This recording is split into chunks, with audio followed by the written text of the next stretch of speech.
May mga pagulan pa rin pong posibleng maranasan sa ilang bahagi ng bansa. Ayon sa Pag-asa, apektado kasi ng Intertropical Convergence Zone ang Southern at Central Luzon, gayon din ang Visayas at Mindanao. Kaya naman magiging madalas din ang pagkakaroon ng thunderstorm sa bansa. Kasalukuyan nararanasan ito sa ilang bahagi ng Metro Manila, Bataan, Rizal, Tarlac, Bulacan, Cavite, Laguna at Nueva Ecija. Inaasahan magtatagal hanggang mamayang alas 6 ng gabi ang malakas na ulan at hangin na may kasamang kulog at kidlat. Hanggang mamayang pasado alas 7 ng gabi naman ang thunderstorm sa ilang bahagi ng Cebu. Pinag-iingat po ng Pag-asa mga residente dyan sa posibleng pagbaha. Base naman sa datos ng Weather Central ay malaki ang tsansa ng mahinang ulan sa umaga at tanghali dito sa Metro Manila bukas. Magiging maulap at mas madalas din ang mahinang ulan sa kanlurang bahagi ng Central Luzon.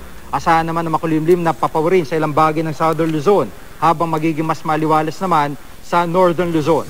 Patuloy rin magiging makulimlim bukas sa malaking bahagi ng Visayas pero posibleng maging mas madalas ang pagulan sa Western at Eastern Visayas. Inaasahan naman magiging maliwalas sa Mindanao pero posible pa rin ang mga pag-ambon lalo na sa hapon at gabi. At para po sa iba pang update, bisitahin ng GMA Weather webpage, Twitter at Facebook page.